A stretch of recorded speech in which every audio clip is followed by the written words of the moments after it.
Wasn't even filming. No, it was. Just restart though. All right, Bills Chiefs Part 4 in the playoffs. Are you scared? Yeah. I was scared of the Ravens.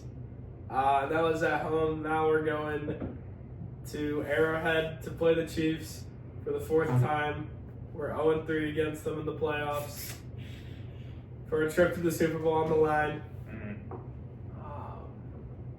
I don't want to lose. This is a big game because if the Bills win, they get revenge for the 2020 season. I think that's the season that they went to the championship. Yeah. They get revenge for every year. Every single year. I think whoever wins this game is most likely going to win the Super Bowl. I mean, these are probably the two best teams in the league. So I'd be hoping for the Commanders though from the Bills. Yeah, no. I don't want. You want to play a rookie. Yeah. McDermott's good against rookies, and weirdly enough, the only rookie quarterbacks McDermott's lost to are Mac Jones, rookie year Trevor Lawrence, Joe Milton. I don't know the other ones. There are a few other ones. Joe Milton. But Joe Milton doesn't even count because all the backups are playing, and we almost won anyway. But I don't as much as I talk crap about Sirianni. I think we could outcoach him. I just don't want to play Saquon. Because our run D has had its struggles, and Saquon is a home run hitter. Yeah, Saquon's an absolute beast. I would not want to face him in the championship. I'd rather play Jaden Daniels. Yeah, for sure. So I'm going to do a little score prediction. I'm going to go 25-28. I mean, worst Chiefs offense, worst Bills defense. And then the defenses aren't that great either. For their standard, I think... No, the Chiefs defense is awesome. Yeah, I know, but I'm just saying, last year they were the best defense in football, in my opinion. This year they're a top 5. They've came down from where they were at. And I think that's a big thing with Snead. You know what I mean? Snead leaving. They were also hurt this year, too. They didn't have... Yeah. They didn't have Jalen Watson or Charles Omenihu until late. I don't think it's going to be a high-scoring game, and a little bit I'm hoping that when I say that it will be, because I want a high-scoring game. But, dude, it's going to be a tough game. I mean, this is going to be a game that I'm going to be glued to the TV.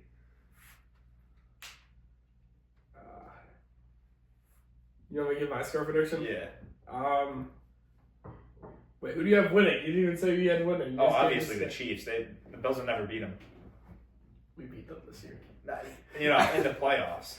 When it actually matters. Give me the Bills 24-21.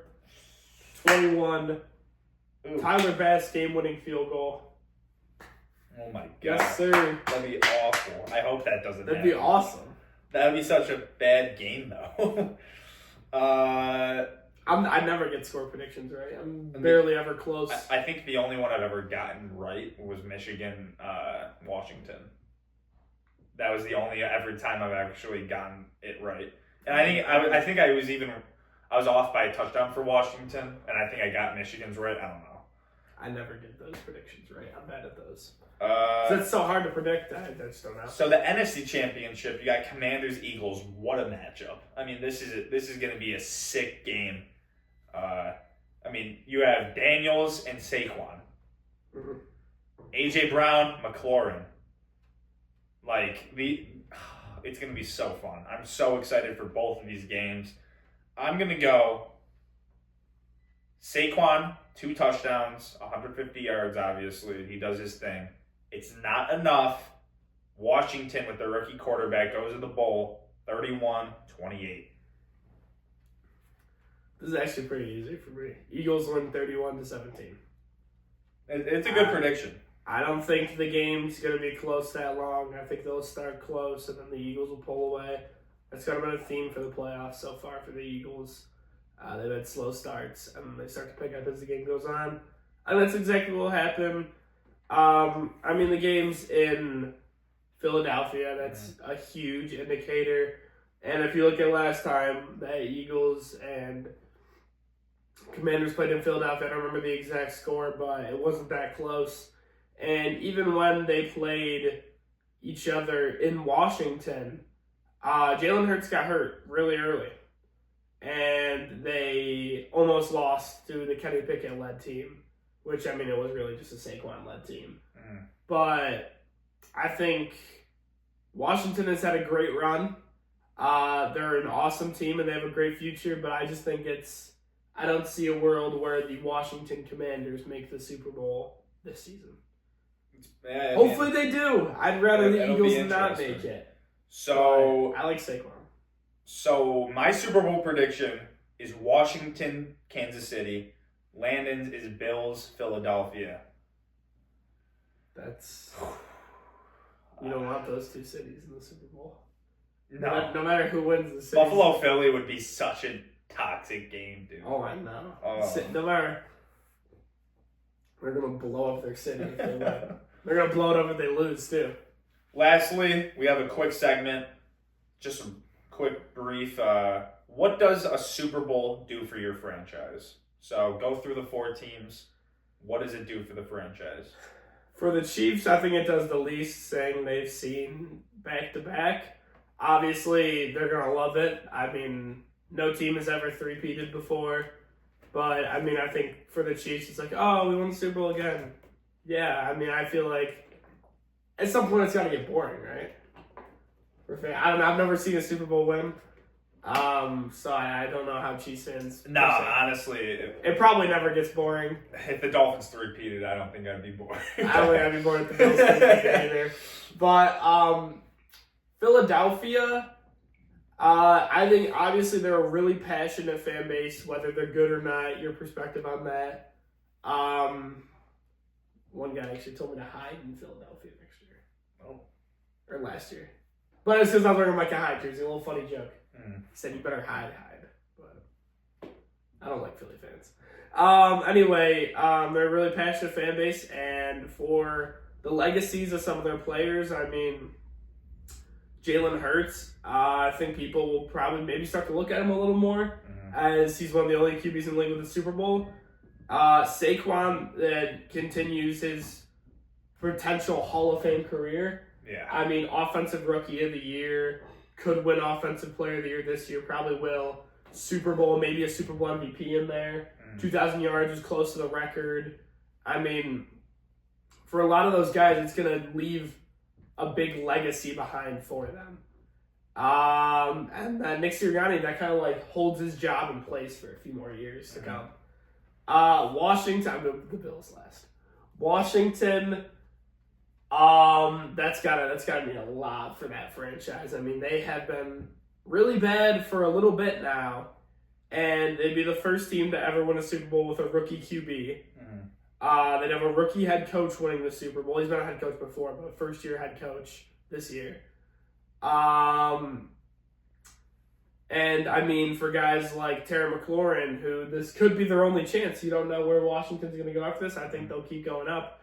But guys like Terry McLaurin could be their only chance at a Super Bowl ring as they're getting up there in age. And they're a relatively young team, so they're going to have a lot of time left, but I think it would show that there's a lot more to come for Washington if they were to win this year. It would just, the amount of growth they made over the span of a season, they went 4-12 last year, or 4-13, whatever the record thing is now. And then they go on to be 12-5, winning the Super Bowl. That's an unbelievable turnaround. And then the Bills, it would mean so much to not only the city, the organization, and more of legacies of players. Bills win the Super Bowl. Josh Allen is the greatest quarterback in Bills history. Sean McDermott is the greatest coach in Bills history. Yeah. Von Miller ends his Hall of Fame career with a 3rd Super Bowl ring, riding into retirement. Guys getting up there in age. Daquan Jones gets to end his career with a ring. Rasul Douglas gets another ring. He won one with Philadelphia. Taron Johnson gets a ring. DeMar Hamlin gets a ring. I think, and honestly, for a really underrated career, it puts a ring on Deion Dawkins' finger too. I think it'd mean so much to the city. It'd mean a lot to me. I'd probably be crying. It'd be really awesome. I hope they win the Super Bowl this year. Yeah. Really, really bad. Well, I mean, we'll see. I think, honestly, for Buffalo, when it comes to winning a Super Bowl, realistically, everyone's going to call Josh Allen daddy. It's huge because no, like it's going to be bad. I think the whole city will explode. Every single player will be beloved forever. I mean, this city is so depressed when it comes to Super Bowls. Since the 90s, you go 0-4. And it's almost worse if they would go and lose because then they're 0-5. But if they won it, you know how much, dude, people would be crying for months. It would be insane. Yeah. I think it has the biggest, on the fan base, it's the biggest impact. Yeah, all three of these teams, they've won a Super Bowl in their history. They've won, other than the Eagles, they've won multiple. Commanders have 3, Chiefs have 3. 4. 4? 4. Yeah.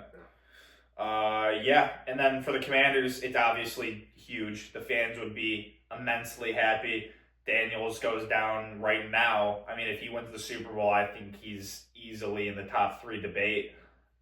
It's not even close because when you look at what he did as a rookie, I think he's easily a top 3. I mean, him, Lamar, Allen, Mahomes. No, it's him, Lamar, Allen. Mahomes is his own. Like, until someone's producing like him, he's number 1. And then Burrow. I mean, Burrow, his team's just bad, so he's stuck at 5. But I think it's a big thing for them. Kansas City, I think this cements them as the best dynasty ever. Because you look back, and the Patriots kind of had 2 dynasties. They had a break. Yeah, they had the break of losing in 2007, losing in 2011, and then around that 2013 time, after that Hardball Bowl, you know what I mean? Yeah, the blackout game. That's when they really started their second dynasty. They went back-to-back twice, I think. No. They went back-to-back, and then they went to 3 straight, but lost in the middle in both of their dynasties. I think this really shows how much the Kansas City done. Yeah, they lost to Philly. I don't know why I was thinking of that. I was thinking they beat Philly for some reason. Yeah. So I think that really cements them as the best dynasty, and Mahomes as the second best quarterback of all time. Who's they beaten that one before Philly? Matt Ryan and the Falcons. I forgot about that one. Okay. Yeah. And then lastly, I think this is very big for the Eagles because that means in the past decade, you've gone to 3, which is very, very good for your fan base. You've won 2 of them. And it's kind of like that revenge where, like, I mean, if you do stack up against the Chiefs 2 years ago, you get your get back. Yeah, you can get that revenge. And then if you face the Bills, I mean, that would be an amazing game to see Hurts and Allen. I mean, either way, it's a win-win. That's really big for them. I think it's more on Hurts, where he's like people will realize that he's easily a top 8 quarterback in the league off of his playoff success. But I think it's gonna be more on Saquon. People are gonna talk about how Saquon led them to the bowl. The way that he's playing, he'll be the Super Bowl MVP, Offensive Player of the Year, 2,000 yards, sat out the last game, could have had the record. Is approaching very scary. Like he's approaching the all-time playoff record, like including regular season. He's 100 yards away from that. So if he could get most all-time yards, including the postseason, I mean it's a no-brainer. Realistically, I think it's number 1. It's the biggest for the Bills, and then I'm gonna go. It's the biggest for. I think Kansas City. I think it's the second biggest for Kansas City, right behind them Washington, and then Philly is last by a pretty good margin. I'd say Buffalo, Philly, Washington, Kansas City. Yeah. Well, Turf Talk, we're back in the video format, as you can tell, and we're not joking. We're actually going to start posting again like we are. Like, comment, subscribe, and let us know your predictions in the comments. Goodbye. VJC will let us know. He might not. I feel like he doesn't even comment. He doesn't really comment anymore. No, he'll send us DMs. Yeah. I really like the video.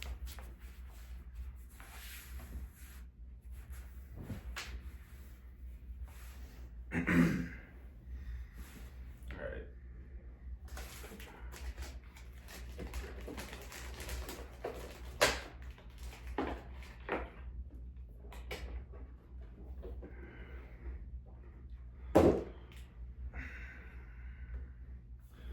What's up, everybody? It's me, Richard Donahue, and I'm here with... Susie. And today, we're going to be talking about the divisional round, which was absolutely elite. It was a great game. All 4 of them. All 8 of them. Wait, no, there's 4, right? Yeah. I'm just going to restart. What's going on, everybody? Oh, shit. What's going on, everybody? It's me, Richard Donahue, and I'm here with... Susie.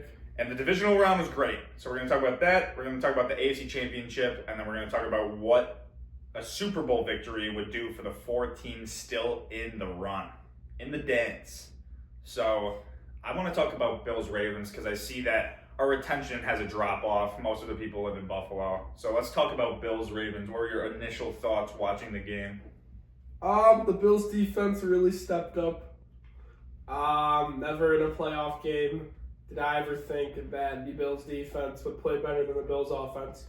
Now, they did allow 3 touchdowns, but I don't care. They stopped Lamar and the Ravens for a while. They held Derrick Henry to only 84 yards, which for the Bills, that's a win.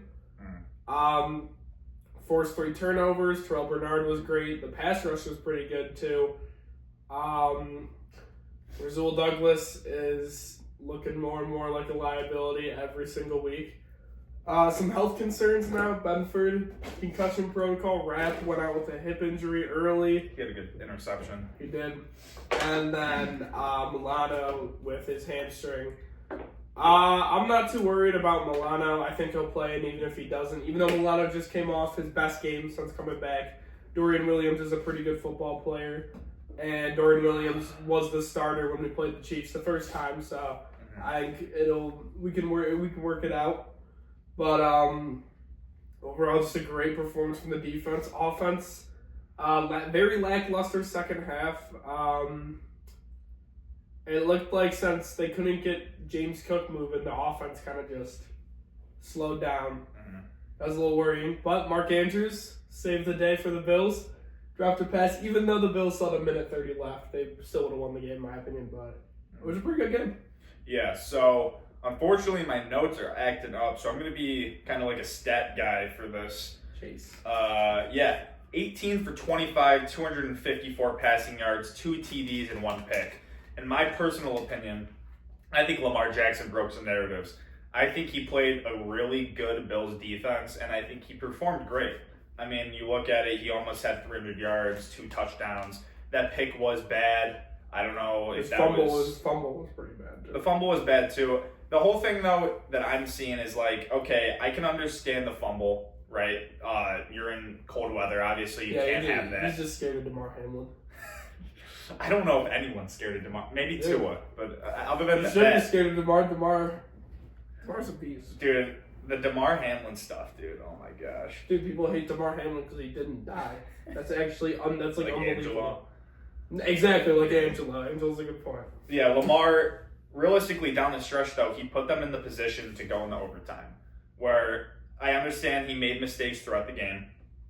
But, dude, if you put your team in the position to go in the overtime and win, I think if he gets the ball, he's going to drive and go for a touchdown. The unfortunate part is they had the right play. They had everything open, and Mark Andrews just drops the ball. Tough luck. I think you can't let playoff history with Mark Andrews affect your opinion about him. I don't know exactly how many touchdowns, but I think he had double-digit touchdowns this year. And just because he makes one bad play in the playoffs the past 3 years, everyone is always writing him off. They say that he's going to be cut. I don't think so. I think he's still one of the best tight ends in football. No, they talked about, I think there was talks that they're going to extend him too. So. Yeah, I don't know, man. I know Derrick Henry, 16 for 84. It really didn't look like he had 84 yards. It looked like the Bills' defense was shutting him down every play. He had two big 25-yarders. Which, I mean, that's what's going to happen when Derrick Henry gets the ball 16 times. He's gonna run. Take one. Yeah. He got a touchdown. That was right after the half. He dropped a pretty bad ball, too. Yeah. Well, that was a touchdown. There was one guy there. The ball was a little underthrown, so he had to stop his momentum. So he would have got tracked down, but that was a pretty bad drop. I think what a lot of people don't understand is you're watching it from your couch saying, wow, they should have caught that. It's frigid temperatures. I was watching it from the stadium. Still, it's free. Do you think you could have caught that Mark Andrews ball? Exactly. I can't catch and it I seen once. so many people on Twitter talking about it. They're like, dude, even I can make that catch at high school. No, Dude, you that's can't make that. slipping right through my hands. And then with the pressure, yeah. dude. That ball's bouncing into the defender's hands. Justice Hill went 6 for 50. I don't Justice even Hill's really remember good that. against the Bills, too. And I don't remember that either. 6 for 39 for Lamar. Obviously, he had a good game. What I had in my notes that I remember is Bateman and Likely really stepped up with no Flowers. They both went over 60 yards and a touchdown. Bateman had 63 on 4 receptions. Likely had 73 on 4 receptions. So both of them played really good. Bateman's underrated. He was really good this year. For sure. I mean, I think he had 9 or 10 touchdowns. Like, Yeah, Bateman I actually just looked earlier. Yeah, he had a great game. Going to the Bills, Josh Allen, 16 for 22, 127. This is his worst playoff performance ever, but they still got it done. Obviously, like, you got to look at it. He has 2 rushing touchdowns. It's not like he went touchdownless. How do you feel about Josh Allen's production?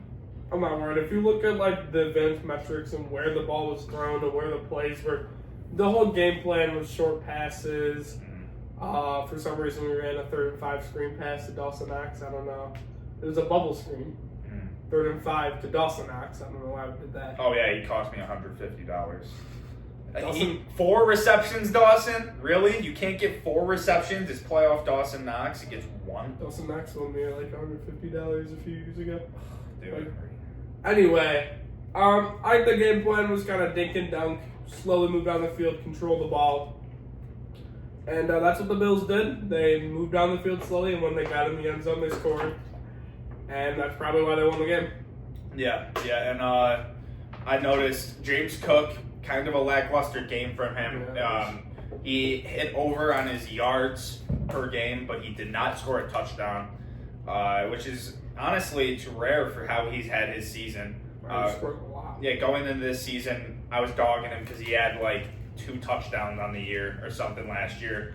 And now he is one of the most touchdown led players, on anything. Receivers, tight ends, running backs. I think he has, 17? He had like 18, yeah. I think it's Yeah. funny that within, right at week two, he had more touchdowns this season than he did Last year? Yeah, it was by week 2. That was so stupid. What, he had 3 against Miami?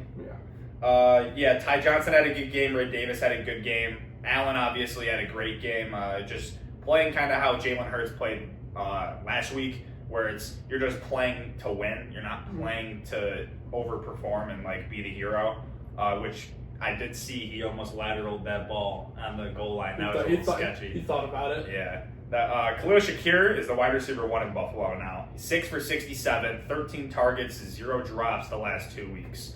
That's elite numbers. Obviously, he is a slot guy still, but he has wide receiver 1 potential where he could kind of be like, and this is like my player comp for him, is like an Amon-Ra St. Brown type of player where he could be your wide receiver 1, but if you play him in the slot, you just have to scheme him open.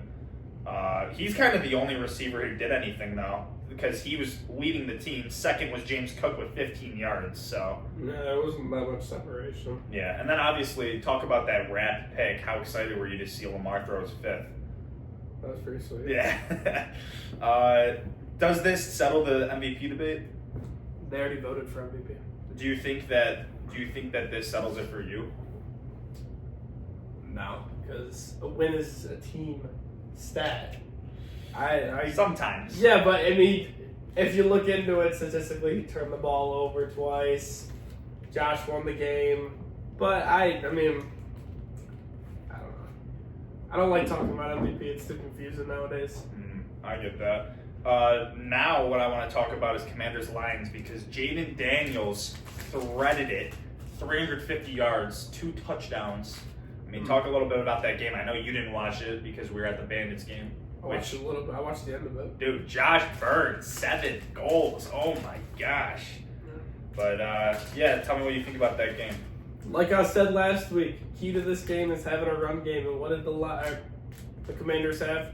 They had a bit of a run game. I think they got hot and their defense played awesome against a really good Lions offense. And I think it might be is Jared Goff not built for the big moment. I think that's a really good debate because if you look at it, he doesn't really have that much success in the playoffs. He's been in the playoffs a lot. He made a Super Bowl. Yep. His offense broke 3 points in said Super Bowl, where his defense held Tom Brady to 13 points. So, and now you look at last year, they had a 24-3 lead at halftime against the Niners, and I know that game wasn't fully Goff's fault. I mean, they can't really go for it on fourth a lot, but you go and look at it, they choked the game. The Niners go to the Super Bowl, and then this year, 3 interceptions at home against the 6th seed. You played a rookie quarterback and you lost. Yeah. I mean, 45 points allowed. Now there was a pick 6, so I'm not good at math. What was that, 38? Yeah, 38 points allowed defensively for a pretty depleted unit. That's pretty heartbreaking for Lions fans. But me personally, I don't feel bad at all. So. Yeah, and they kind of gave up on Goff. They had Jameson Williams throw that huge pick. He threw a pick too. Teddy Bridgewater threw a pass. Montgomery threw a pass, which actually was completed for 20. People threw a ball in this game. Yeah, 5 people threw passes this game, which was ridiculous. That's got to be some sort of playoff record. Gibbs went nuclear. Montgomery actually did play 7 for 28. I don't know how he's playing on a torn ACL. It's a little weird. Jahmyr Gibbs, 14 carries for 105 yards and 2 touchdowns. That was ridiculous. Only 14 carries? Yeah, they gave 7 to Montgomery. And then what about the 1 for 61, Jameson Williams? I mean, I didn't even know that happened, but it says it on the stat sheet. They didn't end around. So what you're telling me... When Teddy Bridgewater was at QB, they didn't end around. The Lions had 200 yards of rushing and lost by 2 scores. Yeah, it sounds like a Jared Goff problem to me. I almost want to give him 1 more year. Maybe... I mean, you're sitting in a spot where you can get a Will Howard or a Jalen Milroe. Will Howard. It's got to be one of them. I mean, maybe. I don't even think so. Obviously, Shador is going to be gone, top 10. Cam Ward is going to be gone in the top 5. Will Howard he might be available. Jalen Milroe is another good guy. Dylan Gabriel or whatever his name is from Oregon is not on the same tier as those 2 that I mentioned. Oh, yeah. I mean, really, there's a huge drop-off after those 4, and then after the top 2, there's a big drop-off. So, I mean, you could make a debate for Shador and Will Howard, but, I mean, the Lions need to get someone. Let him sit behind Goff for a year, see if Goff's the guy, let it ride out with Goff. I mean, they have talked about how good Goff is. He's an MVP candidate, and, I mean, you can't do this. I think, realistically, what hurt them is not playing last week. I think, honestly, for some teams, the 1 seed's a curse. Yeah. Because you look at some 1 seeds, they just get blown out when they dominated all year. 15 wins, and you get blown out to a rookie. But, I mean... first round of playing. To be fair, though, this rookie had 350 yards. 299 yards passing, 2 touchdowns. Then he had 51 on the ground. Yeah, they really dominated the run game. I mean, look at this. They had 182, too. Yeah. 2-2. Yeah, so honestly, I don't mind the Commanders' name now. Now that they have like a good team, I kind of like. So it's only a bad name if it's bad. Yeah, but like now it's gonna be a good name. They had no previous teams with the name Commanders that were good, so I kind of like. I never had a problem with like the rebrand, the Commanders. I mean, if you go like. People talk so high of the Redskins. You go look at that logo. That logo just honestly, just seeing that team makes me think of shit. I don't know why. Just seeing the Washington Redskins run on the field. Dude, did you know Jahmyr Gibbs had 70 yards pet receiving? Dude, he had 170. Damn. Dude, okay, is Gibbs top 3, or are you putting Bijan over him? No, that's a debate. Well, that's a debate for another day. We'll talk about it another time. A storyline that I was talking about was De'Ami Brown versus Amon-Ra St. Brown. Oh, they were talking about that. Amon-Ra's like, yeah, De'Ami Brown. They drafted him before me. This debate's so dumb. De'Ami Brown is not better than Amon-Ra St. Brown. Get out of here. It's terrible. I'm a big Amon-Ra guy. Mm-hmm. Listen, Amon Ross still had like 170 receiving. How much did he have? He had 137. That's kind of far off. He had 137 on 8 catches. De'Ami Brown had 6 catches or 198 yards. Then he also 198 yards. Or sorry, 98. Oh my God! I was gonna say never. No. Maybe I'm wrong. Yeah, my bad. Then you got McLaurin 4 for 87 and a touchdown. He had a good game. Ertz had a touchdown. Laporta had a touchdown on 51. Obviously, I said Gibbs had 70 yards. So overall, this was a very, very watchable game. Probably one of the best games we're going to see in the playoffs. When you have both teams damn near 200 yards rushing, both teams 300 plus passing. I mean, you had a pick six. For anybody, 4 picks. This is a great game for anybody not named Travis Pizzarka, who doesn't like offense. No, that'd be a bad game for him to watch. He'd hate watching that game. He likes defense. Next up, we're going to go Chiefs-Texans, and, I mean, as your team is facing them, I'll let you go first. I'm not going to lie, the start of the game, it was pretty boring. I'm not going to lie. The first play was kind of hilarious, though. First play, Nico Rahimio, kick returner for the Chiefs, takes it for about 70 yards, fumbles the ball. The one guy, I think his name was like something Chris Boyd maybe on the Texans. He's like number 17. He strips the ball, runs away from the pile celebrating, and then he throws his helmet to the sideline and pushes his special teams coordinator. And they didn't get the ball back. The Chiefs got the ball. But I think what makes it funnier is the fact that Chiefs went on to... Was he mad? I don't know. That's why it was funny. I saw that. I didn't know what was happening. But what makes it funnier is the fact that the Chiefs then went on to have... I think they gained 5 yards that drive and just kicked a field goal. Yeah. That's a pretty current Chiefs thing to do. But, I mean... I think I made a tweet about this, or I just said it to somebody... Watching the Houston Texans offensive line play football is one of the most disgusting things I've ever seen in my life. They're unbelievably bad. I think they're coached bad, and the way they play in the field is just kind of gross. 8 sacks. Now, I know Kansas City's D-line is good, but this isn't some outlier game from their O-line. Their O-line has been awful all year. I think C.J. Stroud is top 3 in sacks this year. Yeah. Their O-line is atrocious. And that's what happens when you spend so much money on getting these flashy receivers and all that. They put all the money on offense into their skill positions where, other than Laramie Tunsil, I mean, can you name anyone else on their O-line other than Laramie Tunsil? No, but I mean, other than Laramie Tunsil, because he's playing... He's not even playing that good, though, honestly. In the regular season, he was one of the best, in my opinion. Just I like his get off. I still put Deion Dawkins over him. Deion Dawkins. He's growing on me. The more that he goes out in his pass set, and then he'll like feel you out, and that one chop that keeps getting penalized is that's ridiculous. So dumb. Stop penalizing it. That's just a good play. That's stupid. From like a DN perspective. Oh. That's the worst thing that could happen to you. They use the weight against you, and then he like gently puts them on. Oh, dude, it's gross. Oh my God, watching Spencer Brown and Deion Dawkins play football, it makes me so happy. It's crazy. Oh my God, they have the most wonderful highlight tape ever, both of them, or just watch them play in general. Mm-hmm. Oh, it's awesome, dude. Spencer Brown is literally peak football player, 6'8". He's like, I don't know how much he weighs, but he weighs a decent amount. He's got the neck roll.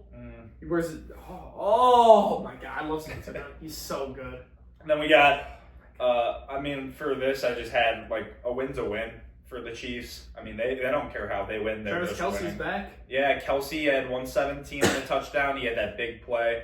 Mahomes had a decent game, but Kelce had his not career high, but season high this year in yards, which that came out of nowhere. I actually watched this entire game. Oh yeah, I watched most of it. I watched 2 full games this weekend, or last weekend now, and it was Chiefs Texans and Bills Ravens, and it felt like watching a Chiefs game, and watching Chiefs games are torture. Yeah, they used to be good. I don't like watching Chiefs. Dude, CJ Stroud had a decent showing. He had like 245 yards, but his problem was he couldn't get in the end zone. 0 touchdowns. I think Stroud showed that they can be one of the teams that if they get in the dance, they can turn it on and get hot, kind of like the Bengals. I don't think they're at Bengal status yet, but I think they're, for being 2-2 in the playoffs in your first 2 years, that's pretty good. Offense got to stay healthy. It's a different game if you got Tank Dell and Diggs. Well, even though their O-line sucks. The problem that I'm realizing with them, though, is Dell's going to be out all of next year. Diggs is a free agent. And he's not just a free agent, but he's also an aging receiver. So how is he going to come back from that? They need torn ACL as well. I think they keep John Mechie. Is Noah Brown still on the team, or is he on Commanders? No, he's on the Commanders. Yeah. So they keep John Mechie as wide receiver 3. Go out, get a real 2 until Tank Dell's back, which is going to be 2 years from now. I mean, terrible, dude. I mean, it's tough though. They're in a weird spot. They take it from a Dolphins fan. You need to build the trenches, or your team isn't going to win anything. Like, yeah, too many teams are doing that now. They're just stacking their skill position. Like, I kind of blame Mike McDaniel for that. As soon as Tyreek Hill got traded to the Dolphins, now everyone's trying to boost up these gigantic receiving cores. They don't. At least the Jets tried. Yeah. The Jets tried to make their O-line better. Well, they just did it poorly. That's why their GM got fired. Yeah. I mean, you go out. Also, the Jets. Who, Tyron Smith. I mean, he was great 10 years ago. Like 10 years. He hasn't been healthy since 2017. Yeah. Like, I mean, that's just, and that showed. He was freaking Woody Johnson, 17-year-old dude. We're 17. I could go run the Jets right now and do better than that kid. What? Woody Johnson's like 98. Woody Johnson's grandson runs the team. 0. Have you not seen those? Dude, Aaron Rodgers says he goes around the facility and just straight up like talk shit to players. The 17-year-old. And like he drafted their first round pick last year.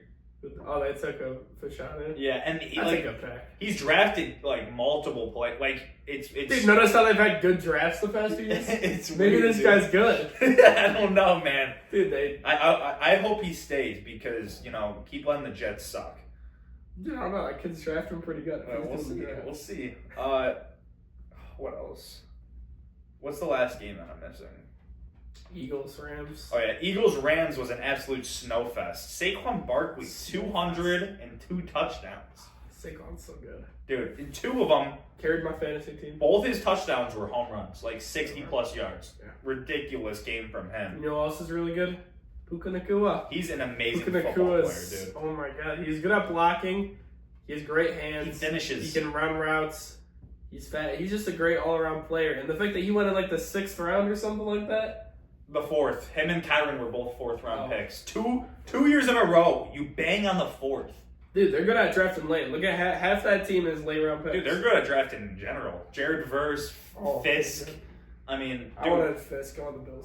Dude, if you want to watch how an organization should be ran, look at the LA Rams, dude. I know everything they've done in the past 5 years has been successful. This is their first-round pick in years.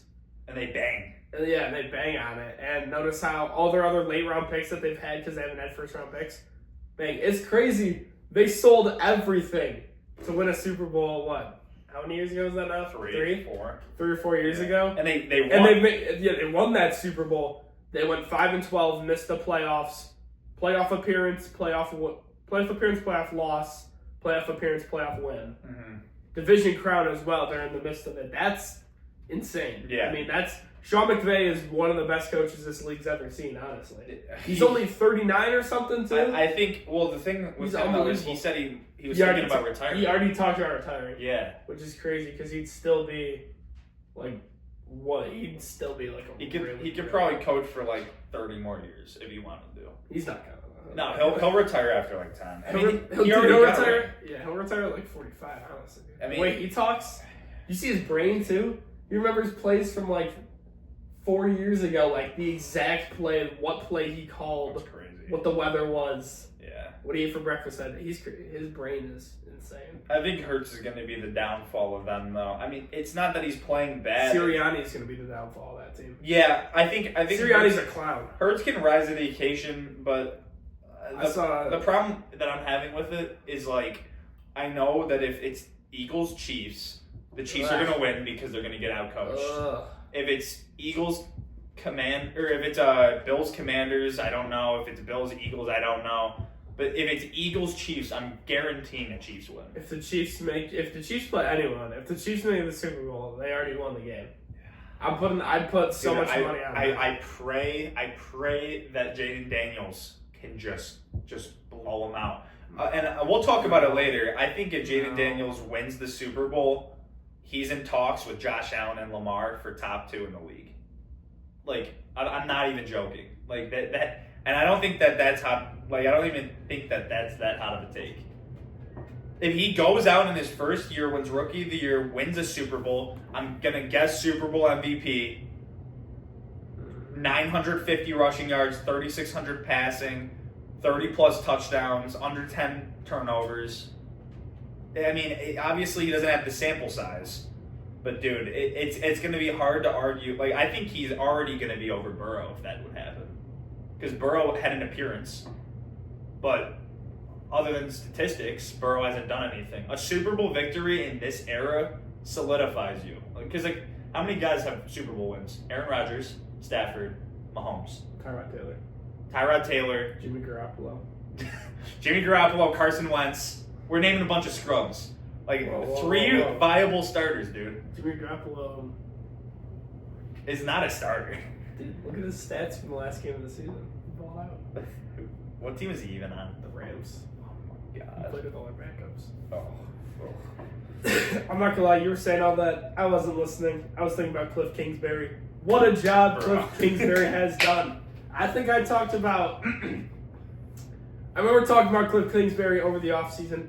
I think I said I want the Bills to hire him as offensive coordinator or something. I don't know. No, I don't remember when I brought him up. No, we already had Joe Burrow. I don't remember when I brought him up last. But Cliff Kingsbury... Oh my God. Cliff Kingsbury is a wizard. Look at the quarterbacks he's coached in his career. Johnny Manziel, Patrick Mahomes, Kyler Murray, Jaden Daniels. Where are all those quarterbacks? Well, Johnny Manziel never worked out in the league. He's the GOAT, though. But he was insane in college, where Kingsbury coached him. Patrick Mahomes, the GOAT. Not the second GOAT, coached by Kingsbury in college. Kyler Murray, they had a great run when Kingsbury was there. Other than that last year. And Kingsbury, it's just he needs more respect. And you know what he said, too, that makes it even better? He said he's not talking to any NFL teams about head coaching jobs until after the season's over. That's a man of the people, Cliff Kingsbury. Which, dude, honestly, he shouldn't go and do that. We already seen how he performed as a head coach. It wasn't that great, but he's such an amazing coordinator. That's like McDaniel, dude. It's the same thing. McDaniel doesn't, and I think Flores. Flores too. Flores too, yeah. Notice how we mentioned 2 Dolphins coaches. Leslie Frazier, I don't know how. I think the problem that they have is they're the play callers. So then they're focused on calling the plays. They're not focused on being the head coach, getting the team right. John McDaniels. Dude, that's why they fall short. I mean, dude, Someone who broke that narrative, though, Dan Quinn, doing a great head coaching job. I don't think he's calling plays, though, but... Yeah, Dan Quinn's doing a great job over there. Very good coaching. The remaining teams all have great coaches, except for the Eagles. I don't like Sirianni. I don't think he's good. Kellen Moore's a pretty good coordinator. Fangio's a pretty good coordinator. Sirianni, I don't like him as a head coach. If I had to rank the head coaches remaining, Andy Reid, Sean McDermott, Dan Quinn, big gap, Nick Sirianni. This is the Nick Sirianni. You said Andy Reid's 3rd? No, I say it's 1. Oh, okay. Dan Quinn's 3. Yeah. McDermott's 2. AFC Championship.